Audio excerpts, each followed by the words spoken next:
I'm Sonia Folayan, and welcome to my YouTube channel, Mind and Manna.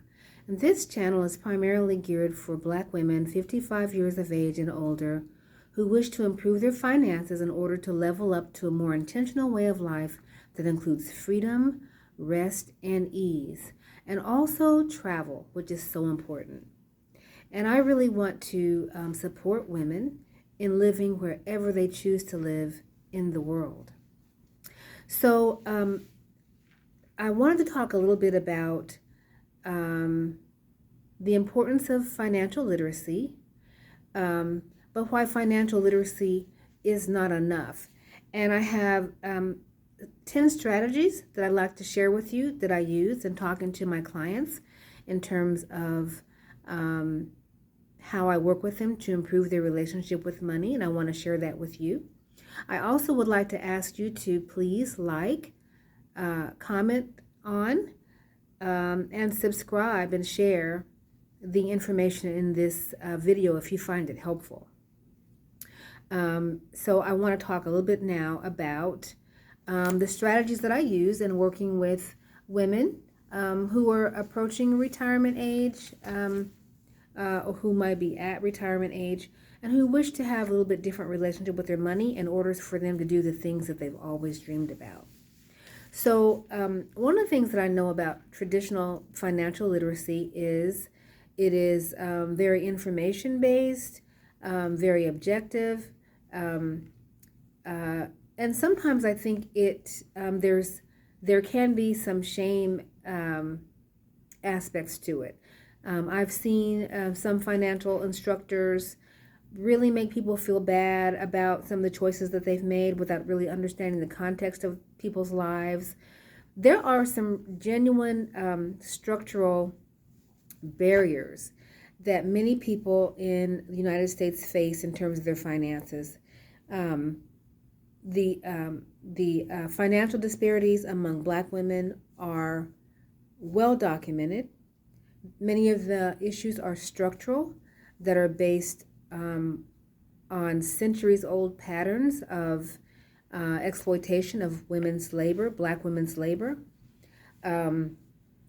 There's also discrimination, age discrimination, sex and gender discrimination, which affect women's finances. Women are oftentimes, even in this day and age, still paid less than male counterparts. Many Black women, and women of course, are single-headed households. And so the money that's needed to sustain those families is often far less when it's a female-led household than a male-led household. Children still need to eat, bills still need to be paid, but there often is a significant income gap. And some research indicates that there's a 90%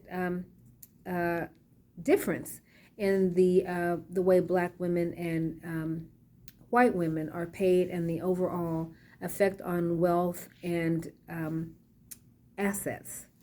There are a number of studies, so if you want to read some of those for the information, you can find it. It's easily available on Google. But what I find is that what I use is a more of a financial, psychosocial approach in terms of helping people with their finances. Certainly budgeting and the literacy part is very important, but it's also important, I think, to take into context the social aspects of people's lives, the psychodynamic circumstances, and the contextual components of where people live. So some of the strategies that I use in terms of engaging people to improve their finances are as follows. The first one is I help people to understand what's in it for them. What is it, what does making a difference financially, what will that mean for you, your family, and the legacy that you want to live? I help people to really engage around that question, ask them, because anytime we're talking about making changes in terms of our finances or any changes that we're going to make in our lives, it's going to require some work and some discipline and some effort. And so I really want people to really get into understanding What is the why for them?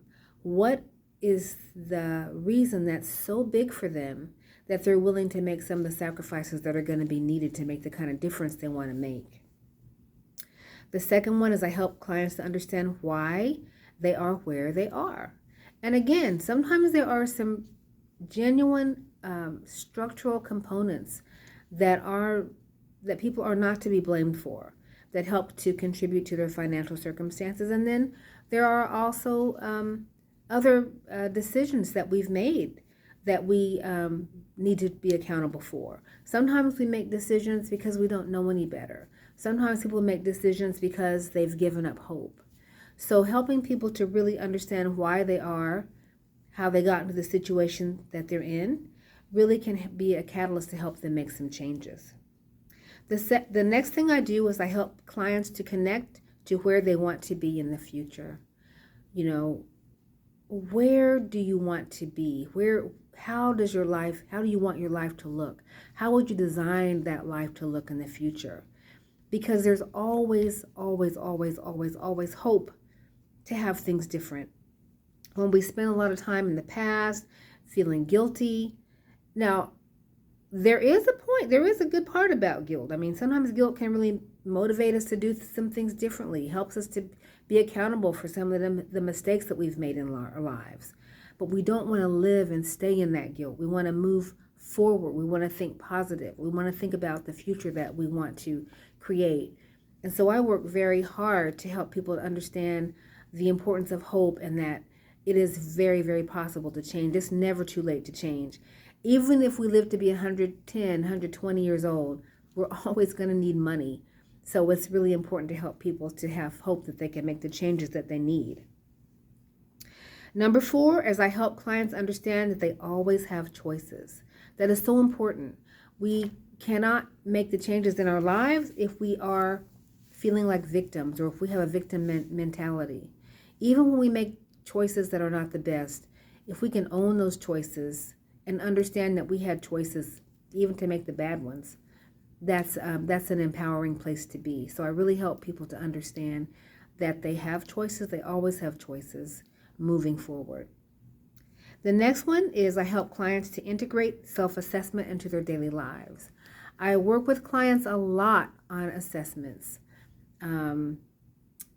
goal setting, where they want to be now, where they are now, where they want to be a month from now, 6 months from now, 12 months from now, a year from now, 5 years from now. Assessments are a very, very important part of the work that we do together. We do them often, and they provide a roadmap, and people are much more able to see the progress that they've made based upon some of the self-assessments that they've taken. Also, self-assessments are self-directed, self-guided, so people are making their own goals based upon what's important to them, their lives, their families, and their values. The next is I help clients to connect to the financial component of their lives. We spend a lot of time in this culture, in the American culture, being disconnected to our money by using credit cards and debit cards and electronic transfers. I mean, that's where the world is going now, even to digital currency. So really helping clients to put their hands on their money, hands-on work on a weekly basis, on a monthly basis. Really looking at where they're spending, what their spending categories are, how the choices that they're making are either going to lead them to their goals or lead them away from their goals. So having a very hands-on approach to financial management is very important. The next is number 7 is I help clients to know what money means to them and what it can and cannot do. Again, this is a part of understanding our relationship with our money. What are our expectations about money? Are we working for our money? Is our money working for us? Where are we putting our money? How are we thinking about it? Do we see it as a tool? Do we see it how do we see money? What does it mean to us? So I spend a lot of time with clients helping them to understand what money means to them so that they can better maximize it for their futures. Number 8 is I help clients to set personal and financial boundaries, and this is so important.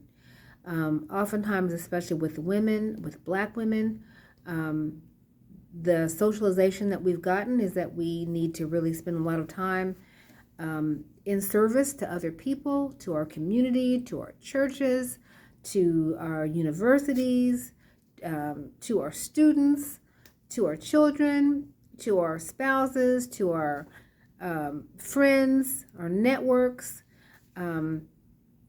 and spending that time focusing on ourselves sometimes has not been part of the socialization that we've gotten.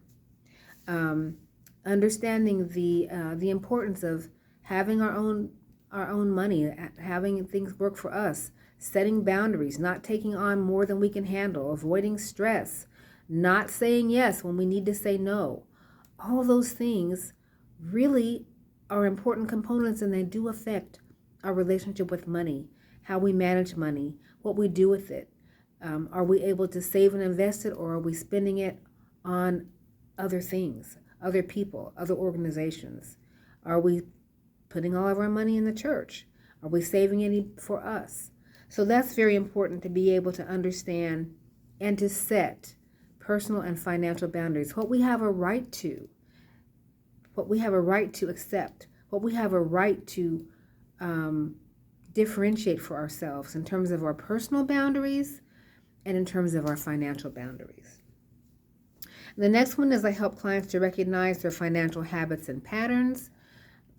Oftentimes, our financial habits are unconscious. We are on automatic pilot. We spend without thinking. We don't have a plan oftentimes. We get that credit card out or that debit card out, and we're spending, and we come home with a bunch of receipts, and we have been unconscious about where our money has gone. So helping people to really understand the patterns that they're establishing in their financial lives, looking at their spending, making them more conscious of their intentions around their spending. Are we spending according to the values that are important to us? These are very important questions that I help people to work out. And the next one is just really helping clients to understand that they either manage their money or their money will totally mismanage them. Again, is our money working for us, or are we working for the money?